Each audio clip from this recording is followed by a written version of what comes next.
নানা সরকারের ভাতা দিই এবং অন্যান্য আরও খরচ, এবং এই অ্যাকাউন্টে আমি ক্লিয়ার করতে চাই, এই অ্যাকাউন্টে শুধুমাত্র যেই টাকাটা এসছে পুরোটাই সরকারের যে মন্ত্রিপরিষদ বিভাগের একটা সাইট আছে আইবাস প্লাস প্লাস, যেটা দিয়ে মন্ত্রীদেরকে এবং সচিবদেরকে স্যালারি প্লাস অন্যান্য যেই ইয়াগুলো দেওয়া হয়, শুধুমাত্র সেখান থেকেই টাকা ক্রেডিট হয়েছে এবং এর বাইরে থেকে অন্য কোনো উৎস থেকে টাকা ক্রেডিট হয়নি। এই পুরো লেনদেনটাই সরকারের সাথে, এবং এটার পুরোটার রেকর্ড মন্ত্রিপরিষদ বিভাগে আছে, আপনারা সেখান থেকেও চাইলে নিয়ে নিতে পারেন।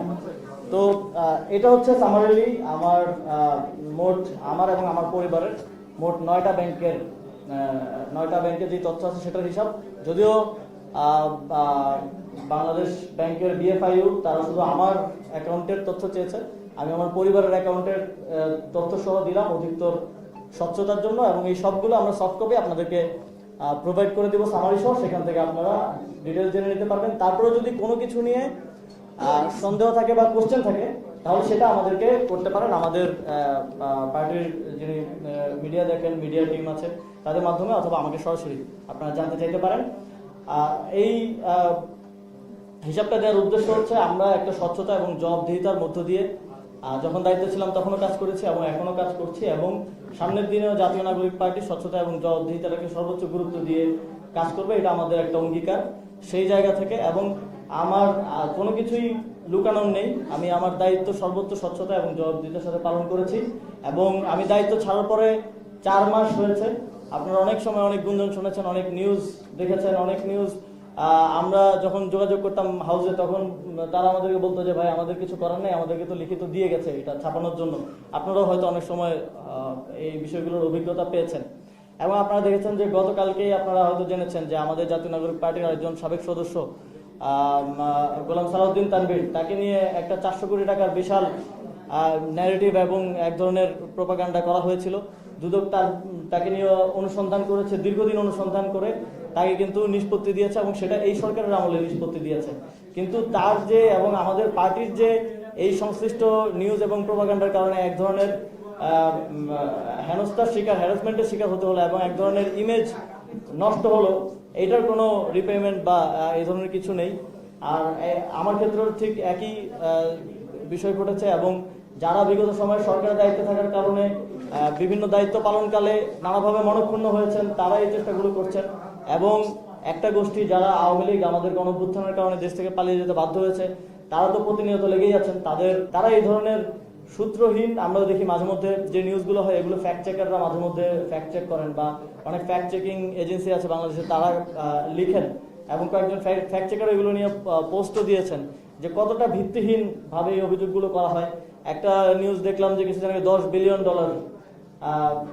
দুর্নীতির, প্রায় 1,20,000 কোটি টাকা, মানে এত অকাল্পনিক এবং অবাস্তব অভিযোগ দিয়ে জাস্ট ক্যারেক্টার অ্যাসাসিনেশন করা হয়, এবং যাদের কাছে কোনো ধরনের প্রমাণ নেই, কোনো ধরনের লিড নেই, তারা শুধুমাত্র এই অভিযোগ দেওয়ার মাধ্যমে এবং এটা বিভিন্ন প্ল্যাটফর্মের অ্যাডভান্টেজ তাদের থাকার কারণে সেগুলোর মাধ্যমে প্রচারণার মাধ্যমে এক ধরনের ক্যারেক্টার অ্যাসাসিনেশন করার চেষ্টা করেন। এবং এটা শুধু আমি না, এটা জুলাই গণঅভ্যুত্থানের যারা অগ্রসারিতে ছিল সকলের বিরুদ্ধে এই ধরনের প্রচেষ্টাগুলো হয়। এই চেষ্টাগুলো হচ্ছে এবং সামনের দিনেও হবে আমি জানি, তবে আমার দিক থেকে আমার স্বচ্ছতা এবং জবাবদিহিতা আমি শতভাগ নিশ্চিত করার চেষ্টা করব, এবং আপনাদের এ বিষয়ে যে কোনো প্রশ্ন থাকলে করতে পারেন।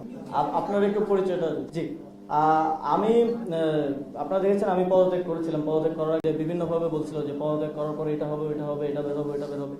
পদত্যাগ করার পর মানুষ আসলে দায়িত্ব গ্রহণ করে সকলের ভালোবাসা নেই, কিন্তু পদত্যাগ করার পর আমি দেখেছি যে অনেকেই পছন্দ করেছেন আমার বিগত 1.5 বছর 16 মাস আমি দায়িত্ব পালন করেছিলাম। আমার কিছু সফলতা নিয়েও তারা কথা বলেছেন, কিন্তু সেই সময়টাতে এবং আজ পর্যন্ত এই বিষয়গুলো নিয়ে আলোচনা ওঠেনি। ঠিক যখনই মিডিয়ার মাধ্যমে এবং নানাভাবে আমাদের পার্টির যে একটা প্রাথমিক সিদ্ধান্ত ঢাকা দক্ষিণ সিটি কর্পোরেশনে আমাকে মেয়র প্রার্থী হওয়ার বিষয়ে, সেই সিদ্ধান্তটা যখন বাইরে গেল তখনই এই প্রোপাগান্ডাগুলো আবার নতুন করে শুরু হলো, আবার অনেকে এগুলোতে হাওয়া দেওয়া শুরু করলো, এবং আপনারা দেখেছেন কিছু নির্দিষ্ট হাউস থেকে এবং কিছু নির্দিষ্ট মিডিয়া থেকে যাদের মালিকরা প্রশ্নবিদ্ধ, তাদের থেকেই এই ধরনের চেষ্টাগুলো বেশি হচ্ছে। আমি খেয়াল করে দেখেছি যে যেই দায়িত্বশীল যে গণমাধ্যমগুলো আছে তারা কিন্তু এগুলো কভার করছে না, এবং কিছু যেই নির্দিষ্ট যাদের এজেন্ডাই এই গণঅভ্যুত্থানকে প্রশ্নবিদ্ধ করা, এই আইনসিপিকে প্রশ্নবিদ্ধ করা এবং নানা সময় তারা সেটা করে এসেছেন, এটা করা হচ্ছে। এবং আমরা দেখেছি যে গতকালকে যে ব্যাংক হিসাব তলব করা হয়েছে, সেটা আমরা জানতে পেরেছি যে মোট 56 জনের ব্যাংক হিসাব তলব করা হয়েছে। সেখানে এই সরকারের আরো কয়েকজনের ব্যাংক হিসাব তলব করা হয়েছে, কিন্তু এককভাবে আমারটাই আলাদাভাবে তারা তাদের গ্রুপে দিয়ে প্রচার করতে বললেন। তারা যদি সত্যিকার অর্থে অনুসন্ধান করতে চান, অনুসন্ধানটা তারা করতেই পারেন এবং সেটা আপনাদের সামনে উন্মুক্ত করতে পারেন, কিন্তু ব্যাংক হিসাব তলবের জিনিসটা আলাদাভাবে নিউজ করতে বলা, গ্রুপে দেয়া, শুধু একজনেরটা দেয়া, এটা তাদের যে হীন উদ্দেশ্য ক্যারেক্টার অ্যাসাসিনেশন করার, সেটাকেই স্পষ্ট করে। আর কোনো প্রশ্ন? আমার নাম হচ্ছে রাসেল উদ্দিন, ঢাকা ডায়েরি। জাতীয় নাগরিক পার্টি এনসিপি এবং আপনাকে মূলত আসলে প্রশ্নবিদ্ধ করার জন্য এটা কি কোনো সুকৌশলে ব্যাংক অ্যাকাউন্ট তলবের বিষয় এসেছে কিনা, আপনি কি মনে করেন? আমি এটা একটু আগেই বললাম যে নির্বাচনের বিষয়টা সামনে আসার পর থেকেই এই চেষ্টাটা হচ্ছে, এবং আমি মনে করি কিছু গোষ্ঠী খুব পরিকল্পিতভাবে এটা করছে। তো ব্যাংক অ্যাকাউন্ট তলব করে এক ধরনের রহস্য তৈরি করার চেষ্টা করছে, না জানি কি আছে ব্যাংক অ্যাকাউন্টে। সেজন্য আমি আজকের মধ্যেই 9টা ব্যাংকের স্টেটমেন্ট আমার পুরো ফ্যামিলির, আমি আজকে সারাদিন এটা কালেক্ট করেছি। আমার ফ্যামিলির লোকজন তারা নিজেরা গিয়ে কালেক্ট করে নিয়ে এসেছেন। আমি পুরো বাংলাদেশের জনগণের সামনেই পরিষ্কার করে দিলাম, যাতে করে কোনো সন্দেহ না থাকে। আমার কাছে গুরুত্বপূর্ণ হচ্ছে আমার দেশের মানুষ, যাদের জন্য আমরা জুলাই গণঅভ্যুত্থান করেছি, যাদের জন্য আমরা দেশের জন্য কাজ করার জন্য রাজনীতিতে জড়িয়েছি, তাদের কাছে পরিষ্কার থাকা। কোন রাজনৈতিক উদ্দেশ্য প্রণোদিতভাবে কিংবা কোন মিডিয়া বা কোন স্টাবলিশমেন্ট কি করছে, তাদের কাছে পরিষ্কার হওয়ার থেকেও আমার কাছে বেশি গুরুত্বপূর্ণ আমার মানুষের কাছে ক্লিয়ার থাকা। এবং বাংলাদেশের মানুষ এগুলো খুব ভালো করে জানে যে কিভাবে ন্যারেটিভ বিল্ডিং করা হয় বাংলাদেশে। এদেশেই পুরো মিডিয়া স্টাবলিশমেন্টের মাধ্যমে এবং বিভিন্ন এজেন্সির মাধ্যমে আপনারা জানেন যে বেগম খালেদা জিয়াকেও এতিমের টাকা মেরে খাওয়ার উপাধি দিয়ে জেলে রাখা হয়েছিল। এদেশে এগুলো সম্ভব, কিন্তু বাংলাদেশের মানুষ জানে যে সেটা মিথ্যা ছিল এবং সেই ন্যারেটিভ সাকসেসফুল হয় না এই দেশে।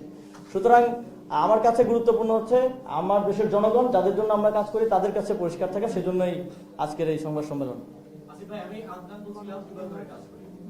আপনি মন্ত্রণালয়ের দায়িত্ব থাকাকালীন সময়ে শুধুমাত্র ঢাকা উত্তর সিটি কর্পোরেশনের যে টেন্ডারগুলো আহ্বান করা হয়েছে, সেই টেন্ডারগুলোতে আমরা দেখেছিলাম ক্রয় নীতিকে ফলো করা হয়নি। বিশেষ করে পিপিআর যে আইন আছে, সেই আইনকে ফলো না করে যারা পি ছিলেন, প্রকিউরমেন্ট এন্টিটি যারা ছিলেন, তারা তাদের পছন্দ মতো ঠিকাদারদের কাজ দিয়েছিলেন। এক্ষেত্রে অনেক ঠিকাদারের অভিযোগ আছে ভোটারদের কমিশনের বিনিময়ে এই কাজগুলো দেওয়া হয়েছে। তো এই অভিযোগটির বিষয়ে আপনি কি বলবেন? এটা তো সিটি কর্পোরেশনের বিষয়, সেখানে সম্পূর্ণ একটা আলাদা বডি আছে, তারা কাজ করেন। এবং আপনারা জানেন যে সিটি কর্পোরেশন যথেষ্ট স্বায়ত্তশাসন ভোগ করে এবং এই বিষয়গুলোর ক্ষেত্রে চূড়ান্ত সিদ্ধান্তটা তারাই নেয়। এক্ষেত্রে আপনারা যদি মন্ত্রণালয়ের স্ট্রাকচার, সচিবালয়ে যারা কাজ করেছেন তারা জানেন যে এক্ষেত্রে মন্ত্রণালয়ের খুব কম বিষয়ে বলার থাকে। আমরা সরকারের সাথে সেই সময় যখন অভিযোগ উঠেছে এই বিষয়গুলো নিয়ে কথা বলেছি, সরকারও উচ্চ পর্যায়ে থেকে এই বিষয়গুলো নিয়ে তারা কাজ করেছে এবং কাজ করে তারা সেরকম কিছু পায়নি। যেহেতু এটা ইজিপিতে থাকে, এটা তো মানে চলে যাওয়ার অথবা লুকানোর কোনো বিষয় থাকে না। যেহেতু ইজিপিতে যেটা যিনি বিড করছেন, তিনি যেটা সাবমিট করছেন, সেটা যদি থেকে যাচ্ছে, এক্ষেত্রে তদন্ত করলে তো খুব সহজে বের হয়ে যাওয়ার কথা। হ্যাঁ, অবশ্যই এই বিষয়গুলো নিয়ে যে বিষয়গুলো নিয়ে প্রশ্ন সেগুলো তদন্ত হতে পারে। এবং ইজিপিটা আপনি যেভাবে বললেন, ইজিপিটা খুব স্বচ্ছ প্রক্রিয়ার মধ্য দিয়ে হয় এবং এটা খুব ভিজুয়ালি দেখা যায় যে কোন প্রক্রিয়া হয়েছে, কে কোথায় পজিশন ছিল, কাকে দেওয়া হয়েছে, কাকে দেওয়া হয়নি। সেটা যে কেউ এখন নতুন সরকার আছে তারাও খুলে দেখতে পারে যে কি অবস্থায় কিভাবে দেওয়া হয়েছে। আর কোনো প্রশ্ন? এটা তো এটার সাথে সম্পৃক্তই না। যে ঠিকাদাররা কাজ পেয়েছে তাদের বিরুদ্ধে অভিযোগ হচ্ছে তাদের যে ক্রাইটেরিয়া আছে সিমিলার ওয়ার্ক থেকে শুরু করে। আচ্ছা ভাই, এটা আমার সাথে সংশ্লিষ্ট না। আপনি যদি